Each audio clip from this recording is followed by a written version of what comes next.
يا ربنا اعترفنا بأننا اقترفنا وآلنا. Baik, Bismillahirrahmanirrahim. Assalamualaikum warahmatullahi taala wabarakatuh. Alhamdulillah, bersyukur kita pada Allah Subhanahu wa taala yang telah mengizinkan untuk sama-sama kita untuk saya menyiapkan video ni untuk anak murid saya juga, dan juga boleh kepada semua pelajar tahun 5 seluruh Malaysia, untuk sama-sama kita menghadap pembelajaran pendidikan Islam agar tidak ketinggalan pelajaran pendidikan Islam pada kali ini. Baik, pada kali ini insya-Allah kita akan masuk dalam tajuk akidah, iaitu di mana dalam akidah ni salah satu tajuk dia iaitu sifat Allah. Sifat Allah ada 20 semua, kita ambil salah satu dalam buku tahun 5 ni, dia akan sambung setiap tahun, dia ada bahagian akidah tu berkenaan dengan sifat Allah. Baik, untuk tahun 5 pada minggu ni insya-Allah kita akan belajar tentang hayat, sifat Allah hayat. Baik, sifat hayat Allah insya-Allah kita akan tengok. Baik, kita mula ke pembelajaran. Para pelajar sekalian boleh rujuk dalam buku pendidikan Islam tahun 5 buku pendidikan Islam tahun 5, Islam tahun 5. Okey, baik. Buka muka surat 86. Muka surat 86 yang ada gambar rumah tu. Baik. Dalam pembelajaran kali ini iaitu sifat hayat. Baik, kita akan lihat objektif dia. Yang pertama, dalam pembelajaran kali ini kita target iaitu pertama, murid dapat memahami makna sifat hayat Allah. Dapat tahu apa makna, apa yang dikatakan hayat. Sebentar lagi kita akan tahu, kita akan belajar apa maksud yang nak disampaikan tu, iaitu maksud Allah, sifat Allah hayat. Baik, kita pergi kepada yang kedua. Murid mengetahui dalil naqli dan dalil aqli Allah bersifat hayat. Dan yang ketiga, membanding beza antara kesan meyakini dan akibat tidak meyakini Allah bersifat hayat ni. Dan tahu antara kesan apa akan jadi kalau kita yakin, dan apa akibat dia akan jadi kalau kita tak yakin dengan sifat Allah ni. Dan akhir sekali iaitu menjelaskan amalan yang boleh memperkukuhkan keyakinan diri kita terhadap sifat hayat Allah Subhanahu wa taala. Baik, insya-Allah kita mula ke pembelajaran kita, iaitu kita pergi kepada makna sifat Allah iaitu hayat. Apa yang dikatakan sebagai sifat hayat Allah ni? Maksud dia ialah, tuan-tuan anak-anak murid sekalian boleh tengok dalam slide ni, iaitu sifat hayat Allah bererti Allah tetap hidup selama-lamanya, dan hidup Allah tiada permulaan dan tiada pengakhiran. Maksud dia Allah ni hidup selama-lamanya. Allah tak macam lagu kita. Allah tak seperti makhluk dia. Yang makhluk Allah Ta'ala cipta ni dia tak sama. Yang mana Allah Subhanahu wa taala ni kekal abadan abada, kekal selama-lamanya. Walaupun sampai hari kiamat nanti semua manusia akan mati, semua makhluk akan mati, semua dalam dunia ini semua akan musnah kecuali Allah Subhanahu wa taala. Termasuk malaikat pun akan hancur semua, akan mati semua, kecuali Allah Subhanahu wa taala saja. Bila dah selesai semua, baru dia bangkitkan balik semua makhluk-makhluk dia yang dah mati tadi, dan manusia-manusia termasuk jin juga, yang mana akan dihisap oleh Allah Subhanahu wa taala di akhirat nanti. Wallahu alam. Baik, kita pergi kepada jadi dapat di situ bila kata hayat, sifat Allah hayat, maksud dia apa? Allah ni tetap hidup selama-lamanya, dan hidup Allah ni tiada permulaan dan tak ada langsung pengakhiran dia. Maksud dia Allah ni tak ada. Bila kata Allah ni tiada permulaan, maksud dia Allah ni bukan lagu kita. Kita dilahirkan, kita beranakkan, dan kita boleh membiak. Manusia ni boleh membiak, haiwan juga boleh membiak, boleh melahirkan anak. Tapi Allah bukan macam tu. Lam yalid wa lam yulad. Itu dia dalam surah Al-Ikhlas, Allah Ta'ala bagi tahu bukti di antara yang pertama. Dan tidak ada pengakhiran. Allah ni tidak mati. Dan Allah ni tak macam kita. Kita pengakhiran kita akan hancur musnah dengan mati. Macam-macam jenis matilah. Wallahu a'lam. Baik, kita pergi kepada bahagian seterusnya, iaitu dalil naqli Allah bersifat hayat. Baik, ini dia A'udzu billahi minasyaitonir rajim. Kullu syai'in halikun illa wajhah. Jangan ada yang pergi dengung pula dekat kullu syai'in, tak mau. Yang tu bila tanwin bertemu dengan hukum dia ialah ni review balik sikit. Hukum dia ialah izhar halqi. Lebih baca dengan jelas dan nyata, tidak dengung. Okey, baik. Kullu syai'in halikun illa wajhah. Maksud dia ialah patah balik tadi.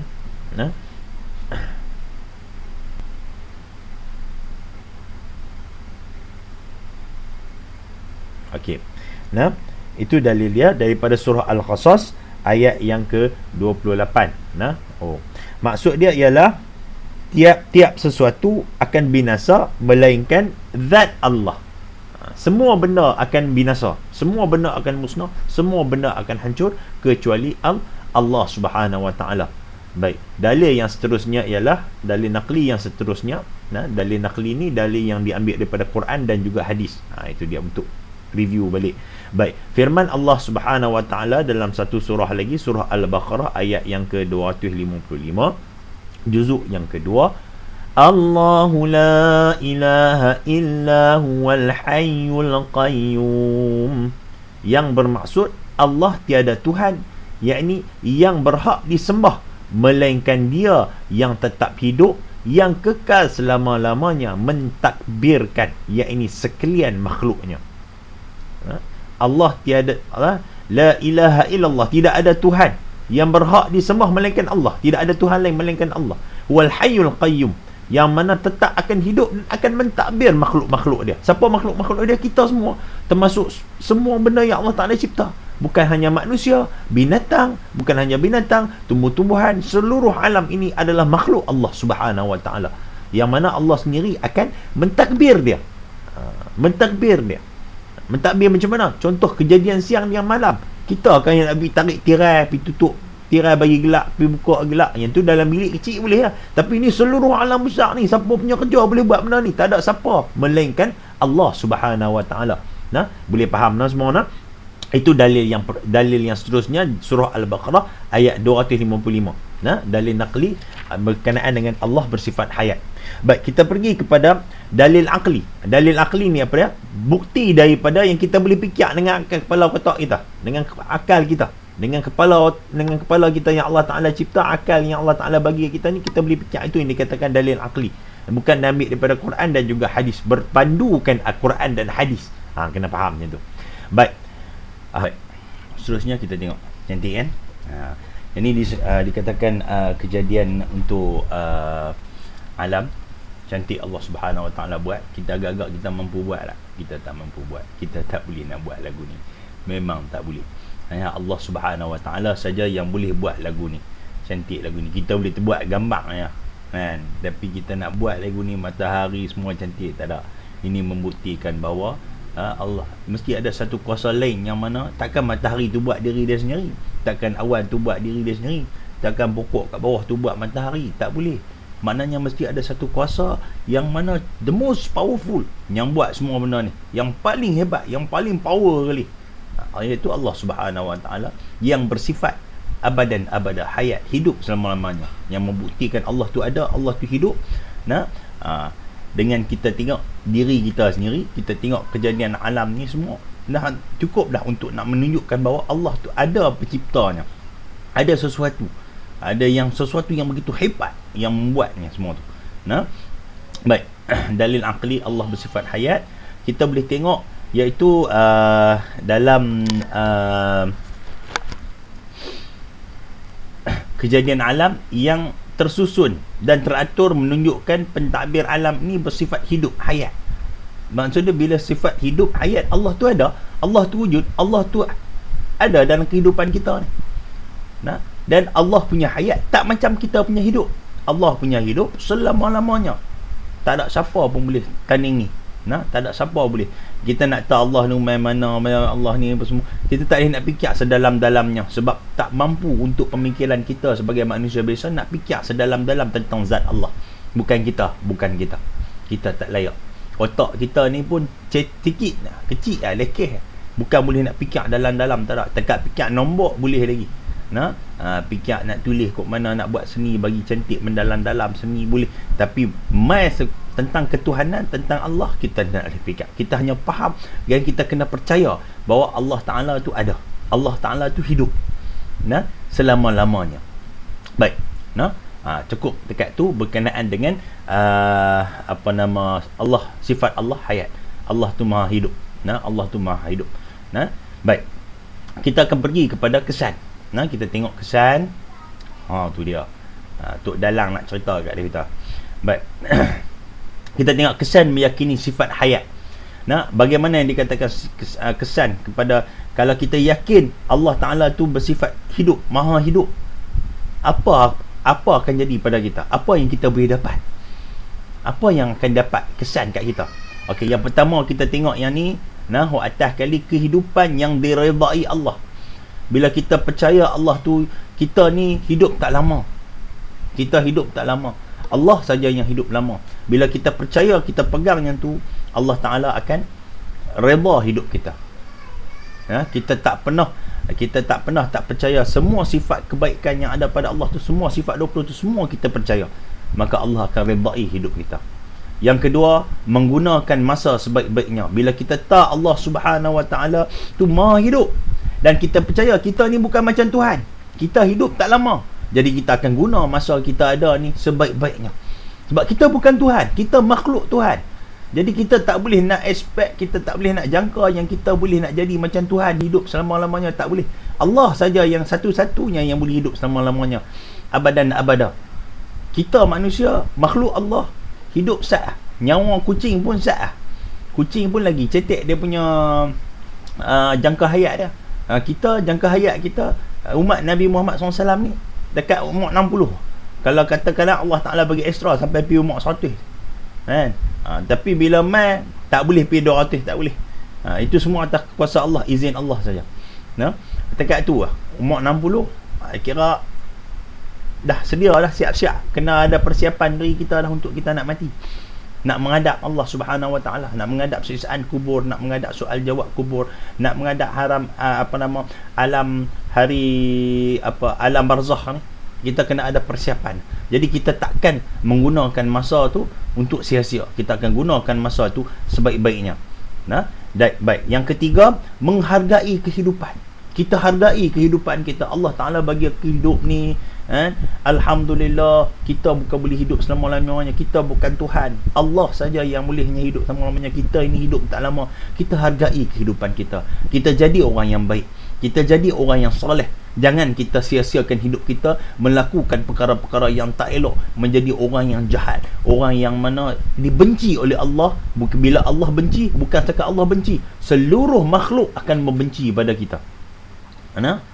Baik yang ada di langit ataupun yang ada di darat dan lautan akan benci pada kita. Bila mana Allah benci pada kita, jaga tu. Benci yang paling kita tak mau, benci daripada Allah. Kita tak mau Allah punya. Baik. Yang keempat, bersyukur. Kita akan sentiasa bersyukur. Allah bagi kehidupan kat kita, kita masih boleh bernafas, kita masih boleh hidup, kita masih lagi boleh menjalankan kehidupan kita, walaupun dalam situasi sekarang ni Allah Ta'ala tentukan satu wabak yang begitu berbahaya. Tapi kita bersyukur. Allah Subhanahu Wa Ta'ala dalam masa yang sama ada nikmat-nikmat Allah Ta'ala bagi yang kita tak jangka, yang kita tak sangka. Ada orang yang susah, ada lagi yang kalau kita duk fikir kita susah, kita kena tengok lagi orang kita susah. Ada lagi orang yang susah. Dalam kehidupan kita ni, kita tak boleh tengok orang atas, kita kena tengok orang bawah. Kalau kita tengok orang atas, orang paling hebat, paling kaya pada kita, selama mana kita takkan rasa cukup. Tapi kalau kita tengok orang paling bawah, kita rasa Allah, Alhamdulillah, bersyukur cukup apa yang aku ada. Dan seterusnya, yang kelima, sentiasa hidup kita ini diberkati Allah. Bila kita orang yang sentiasa bersyukur, Alhamdulillah, kita doa pada Allah pun kita bersyukur pada Allah dengan apa yang Allah Ta'ala kurniakan. Kita jadi orang yang taat, orang yang mana menghargai kehidupan kita atas apa yang Allah Ta'ala bagi kat kita. Kita sedar diri kita, maka Allah akan berkati kehidupan kita. Bila berkati kehidupan kita, maka senanglah perjalanan kita untuk menuju ke alam hari akhirat nanti. Baik, seterusnya, banyak melakukan amal soleh, kita akan jadi orang yang sentiasa buat amal baik, amal soleh, sentiasa bersedekah, sentiasa baca Quran, sentiasa menuntut ilmu, sentiasa berzikir, sentiasa mau dengar benda-benda elok-elok, cakap benda elok-elok, buat benda elok-elok, tak mau benda-benda yang sia-sia kita tak mau buat. Nah, okey, baik. Itu dia kesan daripada kita yakin sifat hayat Allah Subhanahu Wa Taala. Baik, kita pergi kepada akibat. Kalaulah ada orang ketegak tunggu tak mau nak yakin tentang sifat hayat Allah ni, apa nak jadi? Tu dia. Baik, kita tengok. Tu dia. Dia baca ustaz bubuh ni. Ustaz pakai ni senang sikit nak dengar, nak cakap. Nak cakap ni, mikrofon ada kat tepi ni. Okey, baik. Yang pertama, akibat dia kalau kita tak yakin tentang sifat hayat Allah ni, yang pertama kita akan merosakkan iman kita. Bukan takat hayat Allah je, segala sifat Allah kita tak percaya, rosak habis iman kita. Iman ni macam mana? Iman ni di mana? Iman ni kepercayaan yang ada dalam hati, yang mana tak boleh dijual beli. Yang mana kita kena pegang iman yang Allah Ta'ala bagi. Sebab tu kita kena sentiasa berdoa pada Allah, Rabbana hablana min Rabbana la tuzigh qulubana ba'da iz hadaitana wa hab lana min ladunka rahmah innaka antal wahhab. Kita minta ke Allah, ya Allah, jangan dah ya Allah, engkau dah bagi aku hidayah, janganlah engkau tarik balik hidayah tu. Itu kita sentiasa berdoa, kita minta. Kita dah Allah Ta'ala bagi hidayah Islam, dah bagi nikmat Islam kat kita, janganlah Allah Ta'ala tentukan kita tarik balik. Ramai ada orang yang Allah Ta'ala tarik balik, yang mana dah jadi Islam cantik tiba-tiba boleh pergi tukar agama lain. Na'udzubillah min dzalik. Kita tak mau lagu tu. Dan bila mana kita tak percaya Allah Ta'ala itu bersifat hayat, hidup selama-lamanya, bila kita tak fikir Allah itu hidup selamanya, maknanya Allah saja satu, kita ni duk fikir lupa. Mana bila kita tak fikir Allah, maksud kita lupa diri. Bila kita lupa diri kita lupa Tuhan, automatik kita akan lupa diri kita, yang kita ni nak mati. Jadi bila kita nak mati, kita tak fikir yang kita nak mati, kita akan banyak buat benda-benda yang buang masa, yang sia-sia, yang lara, yang tak patut kita buat. Dan kita cenderung, yang ketiga, kita akan cenderung untuk melakukan maksiat. Bila buang masa, buat benda-benda pelik-pelik, mula merapu, merempit, mencarut, melucah, mengata ke orang, membawang. Itu di antaranya. Banyak lagi benda-benda maksiat ni. Melihat benda-benda yang lucah, yang tak elok pada pandangan kita, yang Allah Ta'ala haramkan untuk kita lihat, kita nak lihat. Yang Allah Ta'ala haramkan untuk, larang untuk kita buat, kita pergi buat. Kita akan cenderung melakukan maksiat. Dan yang keempat, kita akan sia-siakan. Kita akan mensia-siakan. Okey, situ ada typing error sikit. Mungkin Ustaz type betul dah, tapi mungkin bila masuk Ustaz save ke dalam file ni, dia automatik jadi terbalik. Tak tahu pasal apa, tak apalah. Kita teruskan dengan pembelajaran kita. Di situ kita akan mensia-siakan kehidupan kita. Bila kita kita buang masa, kita buat perkara tak senonoh, kita melakukan maksiat, kita dah sia-siakan kehidupan kita. Kalau kata sehari, kalau kata 2 hari, kalau kata sebulan kita buat maksiat, kalau kata 3-4 tahun, kalau 20 tahun, macam mana? Kita sia-siakan kehidupan kita, tinggal solat kita tak berpuasa, kita tak mau lakukan ibadat, kita nak seronok dengan benda-benda perkara dunia ni, kita dah mensia-siakan kehidupan kita. Dan kita mengabaikan perintah Allah. Dah tak percaya tentang Allah ni ada, Allah ni hidup. Kita akan jadi orang yang abaikan perintah Allah. Tak peduli tentang perintah Allah, tak mau ambil tahu dah. Dan bila kita dah jadi orang yang buang masa, orang yang cenderung buat maksiat, orang yang mensia-siakan kehidupan, orang yang abai tentang perintah Allah, automatik kita akan jadi orang yang Allah Ta'ala murka kat kita. Bila Allah murka, Allah benci kat kita. Makhluk di langit pun benci kat kita, makhluk di bumi pun benci kat kita. Seluruh makhluk Allah pun tetap akan benci bila Allah benci pada kita. Bila Allah benci pada kita, hidup kita susah. Bukan dekat hidup di dunia saja, di alam barzakh nanti pun susah, di alam akhirat lagi susah.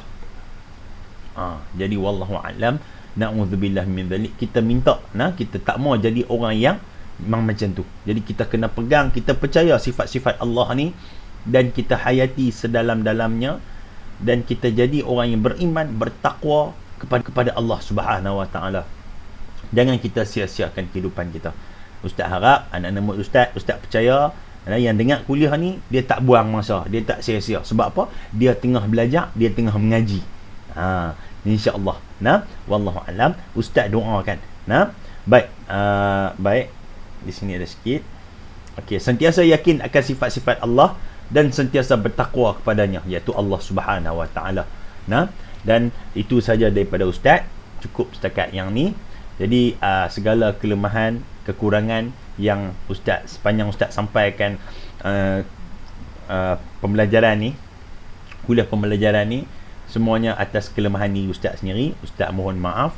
Dan yang elok, yang cantik, yang semua tu semua datang daripada Allah, atas izin Allah Subhanahu Wa Taala. Dan Ustaz harapkan selamat menyambut bulan Ramadan. Marhaban ya Ramadan. Dan kita berusahalah melakukan amal ibadat sebaik-baik mungkin. Dan untuk pelajar tahun 5, masa ni lah kita pulun untuk nak khatam Quran. Cuba untuk khatam Quran dalam bulan Ramadan. Yang mana yang masih baca Iqra, pulun-pulun boleh bagi naik Quran. Alhamdulillah, cantik. Bukan nak bagi khatam, bagi naik Quran pun boleh boleh baca. Satu nikmat yang besar. Usaha. Mak ayah kat rumah boleh tolong anak-anak sekalian untuk bagi boleh baca Quran dengan cara elok, dengan cara lancar. Dalam masa yang sama boleh perkejapkan. Kita ajak anak-anak, Allah Ta'ala akan balas balik kat kita macam mana. Lagi lancar pembacaan Quran kita sama. Itu jadi Ustaz harap kita buat yang terbaik dalam kehidupan kita. Jadilah orang yang sentiasa bertakwa, beramal soleh pada Allah, orang yang buat baik. Dan jangan jadi yang macam mana Ustaz pesan satu lagi tentang kuliah Ustaz yang lepas tentang kefahaman surah Al-Ma'un, yang mana bahagian tentang orang-orang yang mendustakan agama ada di situ, menghalang orang untuk menolong orang, melakukan kebaikan kepada orang. Kita jangan buat jadi orang macam tu. Kalau kita tak boleh buat baik, kita tak boleh tolong orang, kita jangan duk mengata ke orang yang tengah tolong orang. Kita jangan mudah-mudah menilai manusia seseorang tu. Ikhlas dia tak ikhlas terang mana, itu semua kerja Allah. Kita tak mampu tu membaca hati manusia, dan kita bukan hak kita untuk menghukum seseorang manusia tu. Macam mana dia, lagu mana dia, bukan hak kita. Jangan jadi orang lagu tu. Istighfar banyak-banyak. Dalam kehidupan kita ni, kita tak pernah lari daripada melakukan kesilapan. Itu saja daripada Ustaz, pesanan Ustaz. Bukan Ustaz pesan untuk kamu saja, untuk pelajar Ustaz, untuk Iwapak saja. Malahan dia balas balik, dia timpa balik mic ke Ustaz, bagi peringatan pada diri Ustaz sama, yang mana lemah ini. Ustaz mohon maaf. Dan selamat menyambut bulan Ramadan. Mudah-mudahan memperolehi puasa yang diterima di sisi Allah Subhanahu Wa Taala. Baik, itu saja daripada Ustaz. Assalamualaikum warahmatullahi taala wabarakatuh. Bye. Ya Rabbana